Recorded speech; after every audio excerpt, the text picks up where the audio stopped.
Hello everyone, welcome to MPPSC Adda.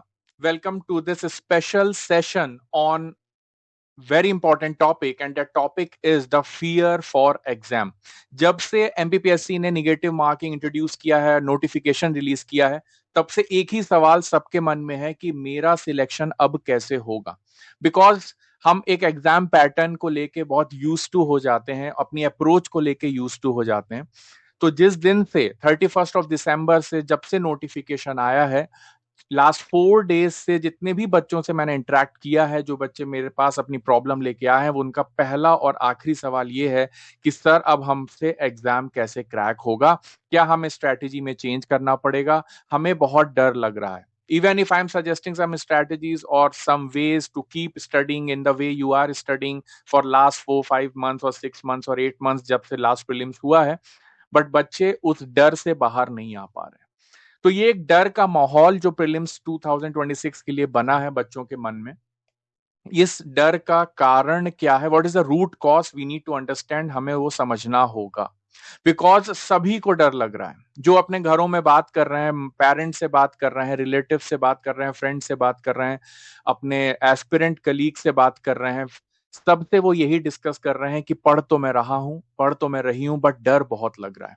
Right, सो इस डर ने दिमाग बंद कर दिया और हमारी मेमोरी को वीक कर दिया है। बिकॉज सबसे पहले जब डर दिमाग पे छाता है तो आपकी मेमोरी सबसे पहले लॉस होता है, आपको याद रहना बंद हो जाता है, इनफैक्ट आपकी स्टडीज होना भी बंद हो जाती है। राइट, तो पढ़ाई कंटिन्यू नहीं कर पा रहे हैं हम, तो सर एग्जाम कैसे क्रैक करेंगे। बट पहली बात जो हमें ये समझनी है कि हमें डर लग क्यों रहा है। एग्जाम में 100 क्वेश्चंस ही आएंगे, मेंस का सिलेबस चेंज नहीं हुआ है। राइट, पीटी का सिलेबस चेंज नहीं हुआ है, सिर्फ एक निगेटिव मार्किंग का फैक्टर ऐड हुआ है। तो ध्यान से इस वीडियो को सुनिएगा, जो बातें मैं आपको समझा रहा हूं कि कैसे इस एग्जाम का रिजल्ट अफेक्ट होने वाला है with this one change. Right, so first and foremost thing which you can see on the screen as it is written here, right, the question in our minds are who will clear the prelims examination, यही सवाल है। Right, who is going to clear the prelims exam, हमारा होगा कि नहीं। तो सबसे पहला टॉपिक जो इसमें मैं आपके सामने सिस्टमैटिकली पुट कर रहा हूं, पहला टॉपिक वो है exam pattern and syllabus affect कैसे करेगा रिजल्ट को। तो एग्जाम का पैटर्न जो निगेटिव मार्किंग ऐड हुई है, सिलेबस में एज सच कोई चेंज नहीं आया है। राइट, एक छोटे से चेंज ने जो लेके आया एमपीपीएससी ने, इससे एप्लीकेंट का जो डिस्ट्रीब्यूशन था वो चेंज होने वाला है। बहुत से ऐसे बच्चे थे जिन्होंने बीच में इस एग्जाम को देना छोड़ दिया था क्योंकि रिजल्ट्स नहीं आ रहे थे, प्लस एग्जाम पैटर्न और सिलेबस में भी चेंजेस हुए हैं। तो ध्यान से सुनेंगे मेरी बात को। सबसे इंपॉर्टेंट बात, थोड़ा सा हमको यह समझना पड़ेगा कि एग्जाम को अटेम्प्ट कौन करता था, अप्लाई कौन कर रहा था। अगर मैं आपसे थोड़ा सा पीछे जाके बात करूं और इस ट्रेंड को समझने की कोशिश करूं, जो आपको एक क्लैरिटी देगा और आपको अपने फियर को एंड करने में मदद करेगा। देखिए 2019 तक जो एमपीपीएससी एग्जाम लेता था, तब यूपीएससी और एमपीपीएससी देने वाले सभी बच्चे इस एग्जाम को अटेम्प्ट करते थे, whatever the reason was. ठीक है, अभी मैं डिटेल में नहीं जा रहा हूं, बट बेसिक चीज ये बताता हूं कि यूपीएससी का स्टूडेंट जो दिल्ली में रह के पढ़ रहा है, वो भी 15 डेज में मध्य प्रदेश के बेसिक फैक्ट्स मेमोराइज करके प्रीलिम्स में अपियर हो जाता था एंड डेफिनेटली एग्जाम क्रैक करता था। राइट, मेंस में फिर वो बाकी बच्चों के साथ कॉम्पीट करता था, बट जो कोर एमपीपीएससी का बच्चा है वो कहीं ना कहीं पीछे रह जाता था। I am not entering into Hindi medium और इंग्लिश मीडियम इशू, मैं सिर्फ ये बता रहा हूं कि ऐसे बहुत से बच्चे हैं जो अपना एम हायर रखते हैं यूपीएससी, लेकिन घर वालों के बोलने पर वो एमपीपीएससी भी अटेम्प्ट करते हैं और उनका प्री भी क्लियर हो जाता है। I have known many students who have cleared the MPPSC pre from 6 7 times from 2011 12 to 18 19 continuously, means भले ही उनका ना हो रहा हो लेकिन प्री में वो सीट लेके जा रहे हैं, किसकी, उस बच्चे की जो एमपीपीएससी की ही तैयारी कर रहा था। राइट, बट 2019 में एमपीपीएससी ने सिलेबस में चेंजेस किए in mains as well as prelims. पहले मेंस में यूनिट्स कुछ कम हुआ करती थी, फिर 2019 के बाद यानी 2020 से जो है सिलेबस बढ़ाया गया। राइट, यूनिट्स बढ़ाई गई। राइट, 10 यूनिट्स पर पेपर रखा गया, पेपर 4 में 5 यूनिट्स थी एथिक्स वाले, बट प्रीलिम्स के सिलेबस में भी कुछ चेंजेस किए गए। पहले एक्ट वगैरह पे सवाल आते थे, वो आना बंद हो गए। अब प्लस एमपीपीएससी ने प्रीलिम्स में एमपी के क्वेश्चंस भी बढ़ा दिए। अब इससे चेंज क्या हुआ, ये हमें समझने की जरूरत है। 2019 के पहले जो ट्रेंड था एप्लीकेंट्स का, वो ट्रेंड चेंज हुआ। Right now because the questions has increase, जो बच्चे हमेशा मध्य प्रदेश पे फोकस करते थे या ज्यादा समय देते थे, वैसे बच्चों का प्रीलिम्स में सिलेक्शन बढ़ा। राइट अब आता है next important change. For 4-5 years this trend was going on, in between the results were delayed, the 87-13% issue also popped up. तो ये सारी चीजें होने के कारण 2024 में फिर से एक बार सिलेबस का रिवीजन हुआ, बट ध्यान देंगे एग्जाम पैटर्न में चेंज नहीं हुआ। So the students who were focused in UPSC were just focusing on that and waiting कि जब तक मेरा आखिरी अटेम्प्ट एग्जॉस्ट नहीं होता या सिलेक्शन नहीं हो पाता आखिरी अटेम्प्ट में, तभी मैं एमपीपीएससी की तरफ अब देखूंगा। I will not take it on the parallel basis with UPSC. Right now what happened is in 2024 paper 2 paper 4 में मेजर सिलेबस चेंजेस हुए मेंस में।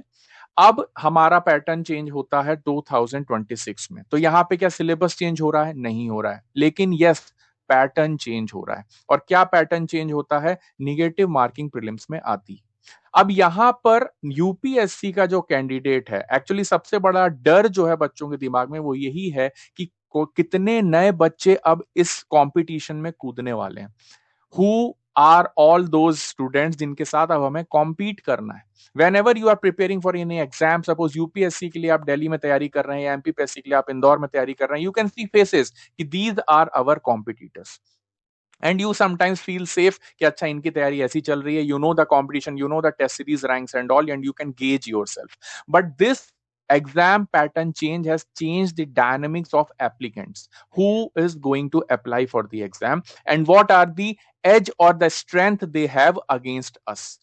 So now the time is to realize that you need to play on your strength and you need to develop more accuracy. Right? ये दो चीजों पे मैंने बात की। अब यहाँ पे निगेटिव मार्किंग डीलिंग में ऑब्वियस सी बात है, वो हर बच्चा जिसने निगेटिव मार्किंग का एग्जाम फेस करने का एक एक्सपीरियंस गेन किया है, वो अपने आप को बेटर सेल्फ कंट्रोल करके पेपर अटेम्प्ट करेगा। In the previous video I have shared it with you कि आपको कितने क्वेश्चंस के हर केस मैंने समझाया था कि कितने केस में कितने अटेम्प्ट करने हैं और कितने छोड़ने हैं और कितने गेस करने हैं। अब ये जो मैंने आपको वर्बली समझाया, इसे प्रैक्टिस करने में महीनों लग सकते हैं, हो सकता है साल लग जाए किसी को सीखने में, but try to make that learning a little bit quick because exam is just 110 days apart. ठीक है, अब हमको ये समझना है, again coming back to the question कि सर ओवरऑल यहां पर एप्लीकेंट्स कौन है? तो yes, applicants are going to increase because now they will have a edge in dealing with these kind of papers. But yes, all the candidates who are preparing only for MPPSC, they have a edge still over the knowledge part of Madhya Pradesh. क्यों? क्योंकि at least 35 to 38 questions Madhya Pradesh से directly indirectly connected exam में आते हैं। तो ऐसा नहीं है कि एमपी कोई 15 डेज या 1 मंथ में पढ़ के अटेम्प्ट कर सकता है। It is not at all possible right now. And the kind of questions which are coming are a little bit deeper, one step ahead. One step ahead, इस word को अपने माइंड में एच कर लें, लिख लें कि आपसे आपको जैसे ही फील होता है कि मुझे ये क्वेश्चन बन जाएगा एग्जाम में, एमपीपीएससी आपसे उससे एक कदम आगे के सवाल पूछता है और आपसे एग्जाम में क्वेश्चन नहीं बनता या आप डाउट में आ जाते हैं। Right, so what ever I am saying is that it's not an easy cake walk for anyone.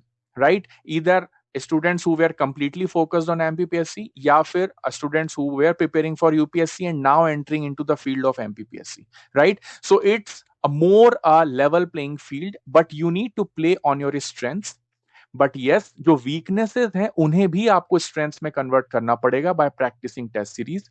और जो बच्चा UPSC का है उसे मैं बोलूंगा कि आप ज्यादा से ज्यादा जल्दी knowledge gain करें if you are serious about MPPSC, right? So MPPSC and UPSC aspirants both will fight. Yes, it is going to happen. Right. Definitely it is going to happen. They are going to have some edge over theoretical part. Theoretical part का मतलब होता है accuracy और conceptual study. अब ये आपका exam धीरे से एंटर हो रहा है किस जोन में? जहां पे एक्यूरेसी ज्यादा चाहिए। और अगली लाइन जो मैंने स्क्रीन पे लिखी है, पहला सवाल जो मैंने एग्जाम पैटर्न और सिलेबस पे बात की कि yes it is going to affect. Point number 2, जिस तरह से एग्जाम पैटर्न और सिलेबस चेंज हो रहा है उस हिसाब से एप्लीकेंट्स भी चेंज हो रहे हैं, and yes the competition will be changed. I am not telling you it will be tougher or easier. It will be changed because the whole dynamics is going to change. Third part, yes, MPPSC and UPSC aspirants both will fight. Yes, definitely both will fight. Right? Now, who will get punished by negative marking? जिसने practice नहीं की है वो punish होगा। एक general trend है, एक general trend मैंने देखा है, जहां पे जिस एग्जाम में निगेटिव मार्किंग नहीं होती वहां पे स्टूडेंट 100% पेपर अटेम्प्ट करके आता है, जो उसे करना भी चाहिए, राइट। बट यहां पे बहुत सारी चीजें, जैसे ही बच्चा एग्जाम हॉल से बाहर निकलता है तो पहले उसके पेरेंट्स जो सवाल पूछते हैं कि बेटा पेपर कैसा हुआ, तो बच्चा बोलता है कि पापा 65 टू 70 क्वेश्चन मुझे आ रहे थे, बाकी 30 क्वेश्चन में से मैंने गेस किया है, अब देखते हैं, भगवान भरोसे है, अगर किस्मत साथ दी तो शायद कट ऑफ क्लियर हो जाएगा।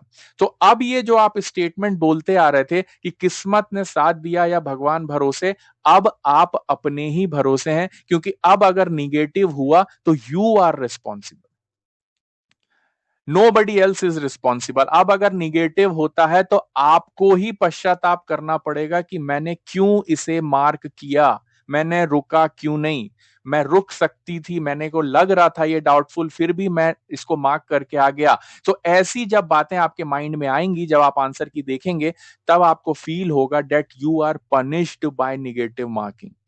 तो यहां पे आपका लॉ ऑफ कर्मा काम करने वाला है, और ध्यान दें, आपकी एक गलती आपको पीछे खींचेगी, राइट। सो सोच समझ के रिस्क लेना है, कितना लेना है ये हम प्रीवियस वीडियो में डिस्कस कर चुके हैं, जिसने नहीं देखा प्लीज उसे देखे और समझे स्टेप बाय स्टेप। मैं नेक्स्ट वीडियो लाऊंगा अबाउट द स्ट्रैटेजी, और मैं ये नहीं बोलूंगा कि एक अचूक रणनीति होगी वो, बिकॉज मैंने पिछले वीडियो में आपको बताया था कि वन साइज फिट्स ऑल काम नहीं करेगा। अगर आप निगेटिव मार्किंग वाले पेपर्स में जाके देखेंगे, मल्टीपल एग्जाम्स में होता है, बच्चे बहुत डिफरेंट स्ट्रेटजीज बनाते हैं अपने लिए कि ये सेक्शन छोड़ दूंगा, इस पे मैं ज्यादा स्ट्रेंथ है तो इस पे अटेम्प्ट करूंगा। क्यों? क्योंकि रिस्क लेना है। तो रिस्क लेने के लिए हमें यह पता होना बहुत जरूरी है कि हमें किस फील्ड में, किस यूनिट में, किस टॉपिक में रिस्क लेना है, किस में नहीं लेना है, क्योंकि एंड ऑफ द डे आपकी सारी यूनिट्स आपकी स्ट्रांग नहीं हो सकती। You need to be selective, strong नहीं हो सकती। मैं ये नहीं बोल रहा हूं कि सिलेबस छोड़ दें, सिलेबस छोड़ना तो आपके लिए कभी ऑप्शन नहीं है, कोई भी टॉपिक छोड़ना ऑप्शन नहीं है, लेकिन जब आप पढ़ें तो पढ़ने के बाद ऐसा नेचुरली होता है कि कुछ टॉपिक्स आपको बहुत अच्छे से आते हैं, कुछ कुछ नहीं आते हैं, कुछ आपके इंटरेस्ट के होते हैं, कुछ नहीं होते हैं। Whatever the reason is, you need to develop your core areas जहां पे आप 100% रिस्क ले सकते हैं। तो रिस्क लेने के लिए टॉपिक्स पे कैसे फोकस करना है, प्लस क्या स्ट्रेटेजाइज करना है, ये मैं नेक्स्ट वीडियो में आपको बताऊंगा। And it will be very subjective because each student will need to rethink about themselves, right? कि मुझे अब क्या पढ़ना है, कैसे पढ़ना है, मेरी स्ट्रेंथ्स क्या होंगी। तो आखिरी सवाल है, how to overcome fear and start studies. तो मैंने जिन सवालों के आंसर दिए, उत्तर दिए इस वीडियो में, ये उत्तर ही आपको इस फियर को ओवरकम करने में हेल्प करेंगे। जितने भी बच्चों में डर है, अगर मैंने उसका आंसर दिया है इस वीडियो में, तो वो डर अब आपका खत्म हो जाना चाहिए। क्यों? क्योंकि अब आप समझ गए हैं कि why I am afraid of coming prelims examination, and the moment you know, you are free. That's what the statement of Buddha and the greatest philosophers has ever said, कि the moment you understand, you are free. तो अब आप fear से free हो गए होंगे मेरे इस वीडियो के बाद। तो अब आपको यह समझ में आ गया होगा कि पढ़ना, एक्यूरेसी बढ़ाना, अपनी स्ट्रेटेजी डेवलप करना, ये सारी चीजें अब मेरे हाथ में है।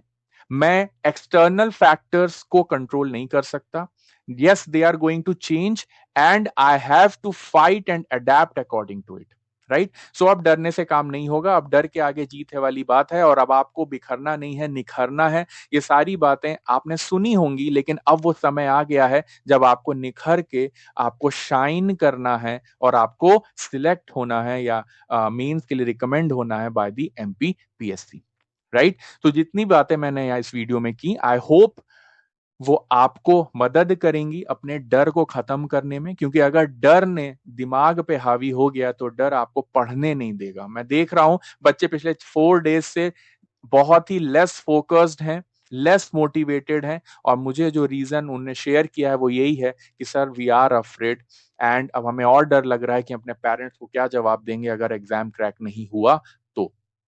Right, so my answer is to understand how the competition is affected by the exam pattern change. And yes, you need to be very, very focused and strategic, and there is no alternate to accuracy anywhere in the world. You need to develop more accurate concepts, more accurate knowledge. You need to be more exam oriented in your studies, right? And you need to be one step ahead. इस word को लिख लेंगे अपनी book में, अपनी note में, अपनी wall पे। You need to be one step ahead of the examiner, then only you can crack the examination, right? So I will bring a new video, next video, with the same heading, one step ahead, how you can be one step ahead in this examination to crack it and attempt the mains examination which is going to happen in the September month. ठीक है, मिलता हूं आपसे next video में। अगर आपको मेरा video अच्छा लगे तो प्लीज चैनल सब्सक्राइब करना, वीडियो को लाइक करना, शेयर करना, एंड अपना प्यार बनाए रखना। मिलता हूं आपसे नेक्स्ट वीडियो में। Thank you very much. Till then, good bye, good luck, best wishes. Thank you.